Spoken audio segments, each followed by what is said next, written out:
அபார கருணா சிந்தும் ஞானதம் சாந்த ரூபிணம் ஸ்ரீ சந்திரசேகர குரும் பிரணமாமி முதான்வகம். ஸ்ரீ குருப்யோ நமக. குருவே சரணம். கோபுரம் டிவி நேயர்களுக்கு பக்திபூர்வமான வணக்கங்கள்.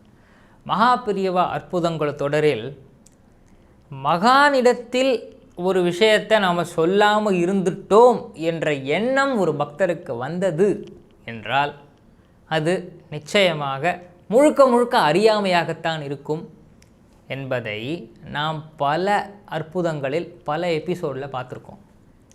அதேபோல் நாம் ஒரு கஷ்டம், ஒரு தேவை, எனக்கு இது இப்போவே வேண்டும்னு மகான்கிட்ட போய் கேட்கிறோம்னா அந்த மகான் உடனே கை மேலே வைப்பார் அப்படின்னு எதிர்பார்த்துட்டு போனோம் என்றால் அதுவும் சரியல்ல.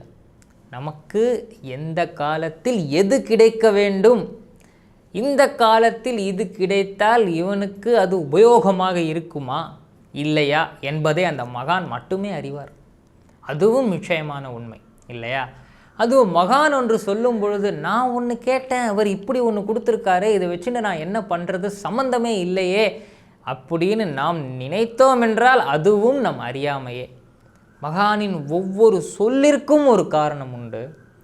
மகானின் ஒவ்வொரு சொல்லிலும் நமக்கான நன்மை உண்டு.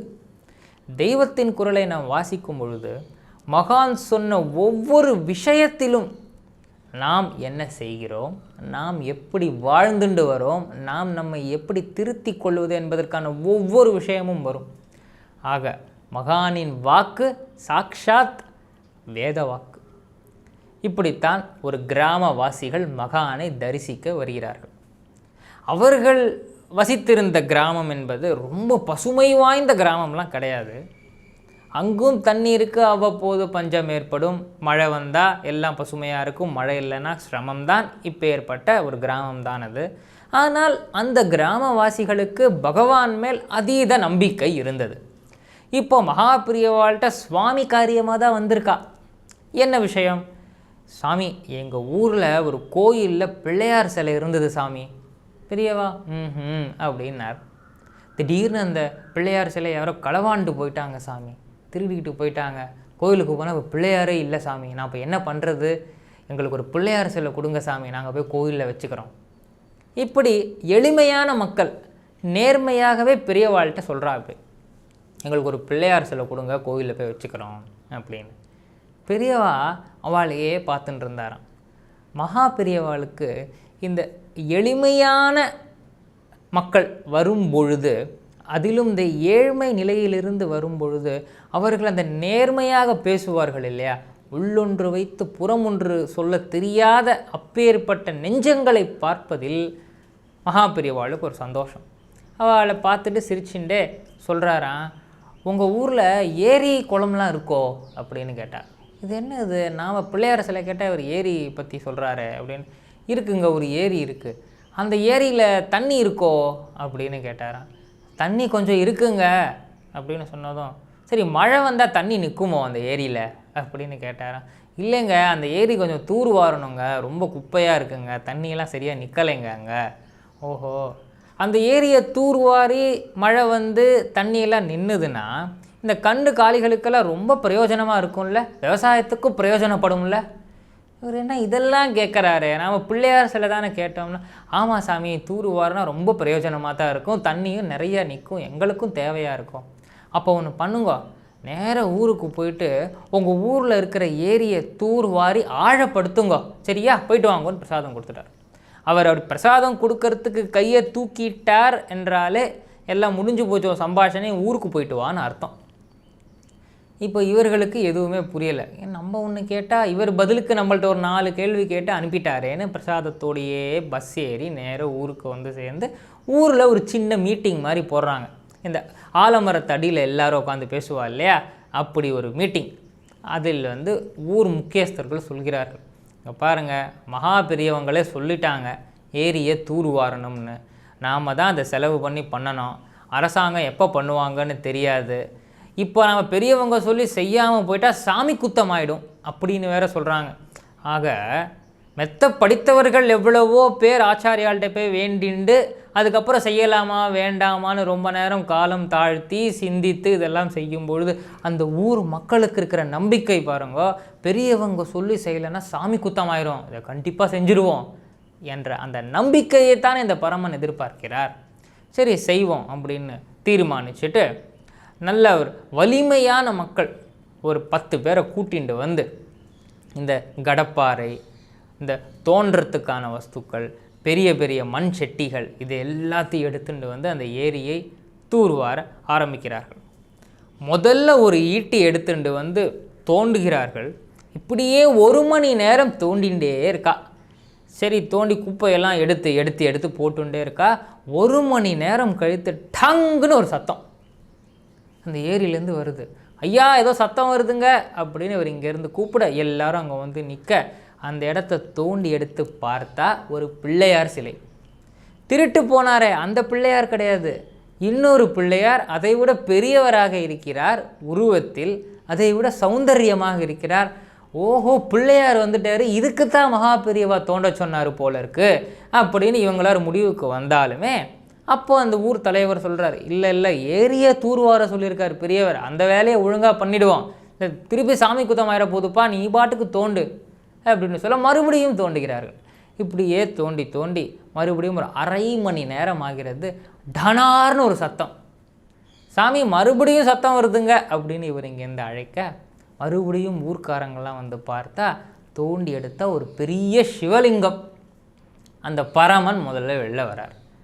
சரி திருப்பி தோண்டுவோமேன்னு இவர்களுக்கு ஒரு சந்தேகத்தோடு தோண்டினால் அடுத்து நந்திகேஸ்வரர், அதோடு நிற்கவில்லை சுப்பிரமணிய சுவாமி வரார் மறுபடியும், அப்புறம் அம்பாள், அப்புறம் பலிபீடம், துர்காம்பிகை, இவ்வளோ விக்கிரகங்களும் பூமியிலேருந்து வந்தாச்சு. திருப்பி தோண்டி பார்க்குறா, அதற்கு மேல் தூர்வாருவதற்கு ஒன்றுமில்லை, ஏரியும் ஆழப்பட்டு விட்டது.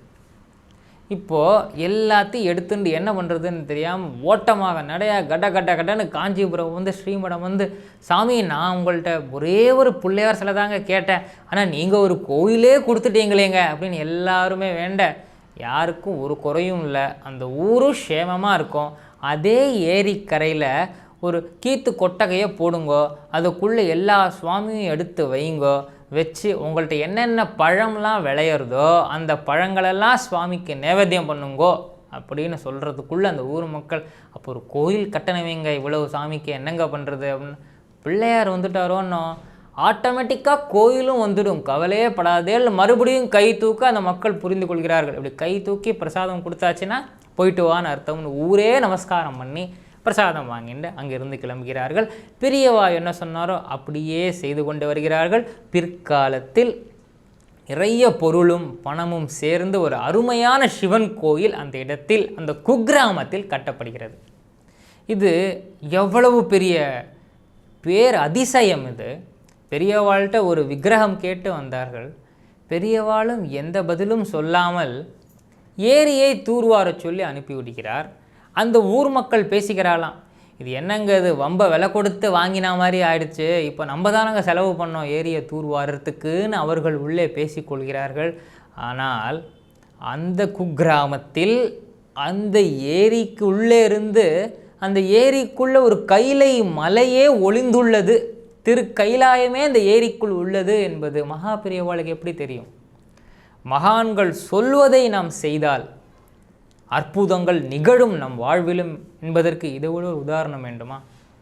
இது எப்படி இருக்குன்னா, சுந்தரமூர்த்தி சுவாமிகள் ஊர் ஊராக போய் ஒவ்வொரு ஸ்தலமாக சென்று சென்று அந்த பரமனை பரவி பாடுவார். அதில் அவருக்கு ஒரு ஆனந்தம். ஒவ்வொரு இடத்திலும் அந்த பரமனும் அவருக்கு ஒரு பதிலை சொல்லுவார். இப்படியே ஒவ்வொரு ஊராக போனார்.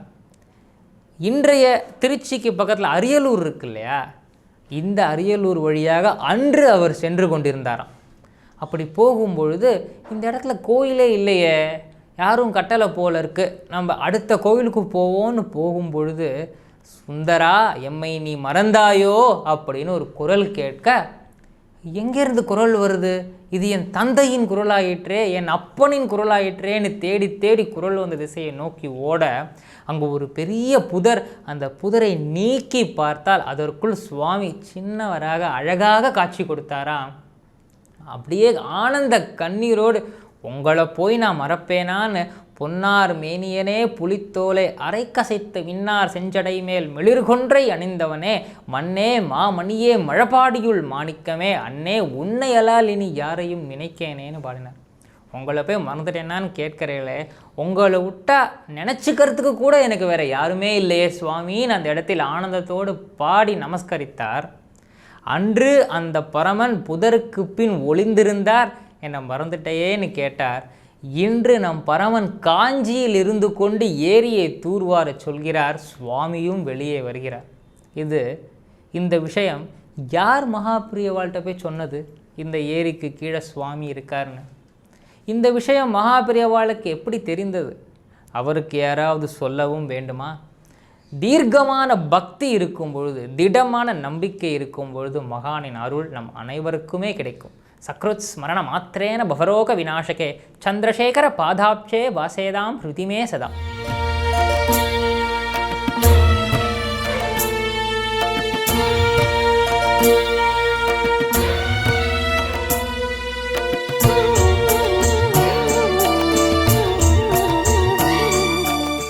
விதம் விதமான பக்தி நிகழ்ச்சிகளை உங்களுக்காக தந்து கொண்டிருக்கிறது உங்கள் கோபுரம் டிவி. உங்களுக்கு பிடித்த நிகழ்ச்சிகளை லைக் செய்யுங்கள், உங்களுக்கு பிடித்த மாணவர்களுக்கு ஷேர் செய்யுங்கள். மேலும் சப்ஸ்கிரைப் செய்வதோடு மட்டுமல்லாது அருகில் இருக்கும் பெல் பட்டனை கிளிக் செய்து கோபுரம் டிவி நிகழ்ச்சிகளை உடனுக்குடன் தெரிந்து கொள்ளுங்கள். மற்றும் ஒரு மகிழ்ச்சியான செய்தி, கோபுரம் டிவி ஆப்பை கூகுள் பிளே ஸ்டோரில் ஃப்ரீ டவுன்லோட் செய்து கோபுரம் டிவி நிகழ்ச்சிகளை தொடர்ந்து கண்டுகளியுங்கள். பாருங்கள், ரசியுங்கள், பரவசமடையுங்கள். gopuramtv.com. பக்தி பக்திமயம்.